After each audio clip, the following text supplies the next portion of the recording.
Hello student, विना academy में आप सबका स्वागत है। आज हम लोग क्लास 12 के इम्पोर्टेंट टॉपिक यानी आज का टॉपिक हम लोग का है oogenesis यानी अंड जनन देखने वाले हैं। इसके पिछले वाले वीडियो में हम लोगों ने स्पर्मेटोजेनेसिस यानी शुक्राणु जनन देख लिया था। तो देखिए, देर न करते हुए हम लोग टॉपिक की ओर चलते हैं। देखिए, ये टॉपिक है हम लोग का oogenesis अंड जनन। अगर आप बोर्ड का प्रिपरेशन कर रहे हैं या कोई भी कॉम्पिटिटिव एग्जामिनेशन का तैयारी कर रहे हैं तो इस यह जो है टॉपिक काफी इम्पोर्टेंट है। देखिए, है क्या चीज समझिएगा। नाम को अगर हम लोग इसका जो है तोड़ करके देखते हैं, अर्थ अंड जनन यानी अंड और जनन मतलब निर्माण यानी oogenesis यानी ओवम का जेनेसिस। यानी हम लोग कह सकते हैं कि वैसी प्रक्रिया जिसके द्वारा ओवम यानी अंडाणु का निर्माण होता है, उस प्रक्रिया को हम लोग oogenesis कहते हैं। एकदम साफ शब्द में एक लाइन का डिफिनेशन है कि वैसी प्रक्रिया जिसके द्वारा मादा के अंडाशय में अंडाणु का निर्माण होता है, उस प्रक्रिया को हम लोग अंड जनन या oogenesis कहते हैं। क्लियर है? इतना तो स्पष्ट है कि oogenesis यानी कि ओवम का निर्माण जो है ओवरी में यानी अंडाशय में होता है। क्लियर है? चलिए, अब आगे बात आती है कि होता कैसे है, थोड़ा समझिए। ये एनसीईआरटी एक क्लिप है, यहाँ से हम लोग समझ सकते हैं। देखिए, इसका निर्माण जो है ना, अंडाणु का बनना जो है ना, मादा के जन्म का मतलब गर्भ काल में ही प्रारंभ हो जाती है। इसका मतलब ये हुआ कि मान लीजिए कोई फीमेल है, उस फीमेल में अंडाणु के निर्माण की प्रक्रिया वो जब अपने माँ के गर्भ में होती है ना, उसी समय निर्माण प्रारंभ हो जाता है। यानी कहने का मतलब कि इसका प्रारंभ जो है अन्नजननी कोशिका से होता है, उगोनियम सेल से होता है। और यह उगोनियम सेल का निर्माण जो है उस जो है फीमेल जब है अपनी माँ के गर्भ में होती है, उसी समय इसका निर्माण हो जाता है। यानी लगभग जो है लाखों से ऊपर जो है जननी कोशिका निर्माण हो जाता है।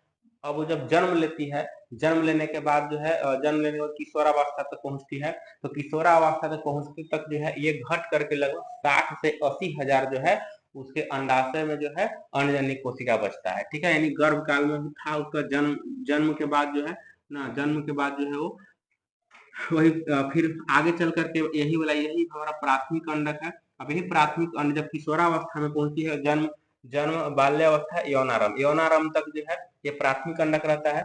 और उसके बाद जो है वही प्राथमिक अंडक जो है में प्रत्येक माह जो है विभाजन होता है। विभाजन होकर अंडाणु का निर्माण होता है। ठीक है, हम लोग देख सकते हैं यहाँ पर ये प्राथमिक अंडक है। प्राथमिक अंडक में देखिए, प्राथमिक अंडक में अर्धसूत्री विभाजन हुआ और अर्धसूत्री विभाजन होने के बाद प्राथमिक अंडक के बाद द्वितीय अंडक बना, द्वितीय अंडक के बाद अंडाणु बना।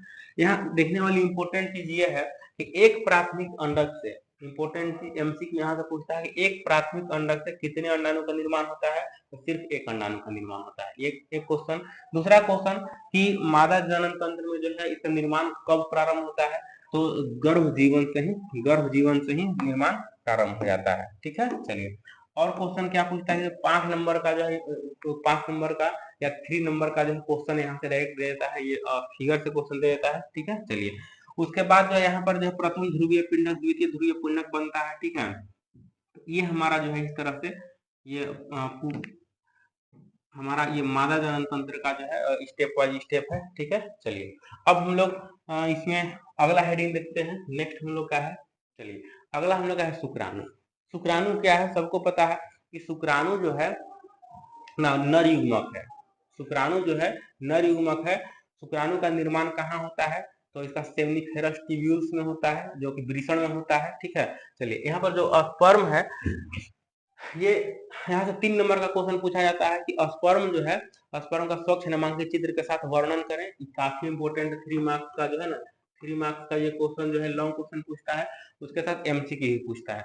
इस फिगर को थोड़ा देखते हैं। देखिए, ये स्पर्म है। स्पर्म का पूरा जो है ना, पूरा पार्ट 3 भाग में डिवाइड होता है। ठीक है, एक यहाँ पर हम लोग का ये वाला हेड है। ठीक है, ये इस भाग हमारा हेड है। ठीक है, ये वाला भाग यहाँ पर जो है नेक होता है, हेड होता है, नेक होता है और टेल होता है। ठीक है, पिछला भाग टेल होता है। ठीक है, यहाँ पर ये वाला भाग का नाम जो है मिडिल पीस है। यहाँ पर इसका नाम जो है मिडिल पीस है, मध्य खंड होता है। ठीक है, मध्य खंड है। और मध्य खंड में जो है यहाँ पर इस तरह का जो स्ट्रक्चर देख रहे हैं, ये वाला स्ट्रक्चर जो है यहाँ पर माइटोकॉन्ड्रिया होता है। और यही माइटोकॉन्ड्रिया जो है एनर्जी प्रोवाइड करता है, एटीपी एनर्जी देता है, ताकि स्पर्म जो है मूव करता है और मूव करता है, फीमेल रिप्रोडक्टिव पार्ट में मूव करते हुए जो है वो फैलोपियन ट्यूब तक जाता है, ठीक है। और इसमें क्या है, देखिए यहाँ पर ये जो है फिगर यहाँ पर ऊपर जो है, ये इस वाला भाग का नाम एक्रोसोम है, अग्रपिंडक होता है, ठीक है। और यहाँ पर जो है ना, यहाँ पर क्रोमोसोमल मटेरियल है, ये क्रोमोसोमल मटेरियल है, ठीक है। यहाँ ये वाला पार्ट हमारा हेड है, ठीक है। ये वाला यहाँ पर देखिए मिडिल पीस हो गया, और यहाँ पर हमारा ये टेल हो गया, ठीक है। चलिए, और खास है कि ये क्रोमोसोम जो होता है ये हैप्लॉइड होता है, इसमें 23 क्रोमोसोम की संख्या 23 होता है, ठीक है। और इसका लंबाई लंबाई जो है 60 माइक्रोमीटर होता है। यह मोटाइल होता है, चलने वाला होता है, चल सकने वाला होता है, ठीक है। और यहाँ पर जो है ये तैरने में, ये जो है टेल जो आप देख रहे हैं, ये टेल देख रहे हैं, यह स्पर्म को तैरने में सहायता प्रदान करता है। और तैरने के लिए एनर्जी कौन देता है, तो एनर्जी जो है मध्य खंड में मिडिल पीस में जो माइटोकॉन्ड्रिया है वही तैरने के लिए ऊर्जा प्रदान करता है, ठीक है। चलिए, और अगर कोई पूछे कि स्पर्म का जो है जीवन काल कितना होता है, तो जो है ये स्पर्म जो है, ये स्पर्म अगर फीमेल के बॉडी में है, यानी फीमेल के बॉडी में है, फीमेल के बॉडी में है, तो फीमेल के बॉडी में स्पर्म का जीवन का 48 से 72 घंटा तक होता है।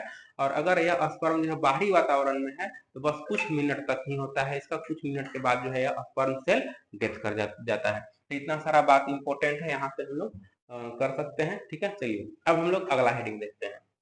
नेक्स्ट हेडिंग हम लोग का है अंडाणु ओवम। ओवम क्या है, तो ओवम जो है फीमेल गैमिट है। फीमेल गैमिट निर्माण कहाँ होता है, तो ओवरी के अंदर में होता है, ठीक है। ओवरी के अंदर में होता है, किससे होता है, इसका निर्माण जो है, उगोनियम सेल से, अंडजन उगोनियम सेल से, ठीक है। इसका निर्माण जो है उगोनियम सेल से होता है, यानी हम लोग कह सकते हैं निर्माण जो है अंडजननी कोशिका से इसका निर्माण होता है। जीवन काल कितना होता है, तो जीवन काल इसका जो है 24 घंटा या 24 घंटा होता है। इसमें ये भी हैप्लॉइड है, गुणसूत्र आधा होता है, ठीक है। और हाँ, यह चलेनी जो है मूव नहीं करता है। इसका डायमीटर, इसका व्यास जो है ना, डायमीटर जो होता है 100 माइक्रोमीटर होता है। चलिए, और इसमें थोड़ा हम लोग गौर करिए, देखिए यहाँ पर ये जो है सबसे बाहर की जो सेल देख रहे हैं इस तरह से, इस सेल बाहर की जो और जो सेल है, इस सेल का नाम है कोरोना रेडिएटा, और यह क्रीट नाम होता है, ठीक है।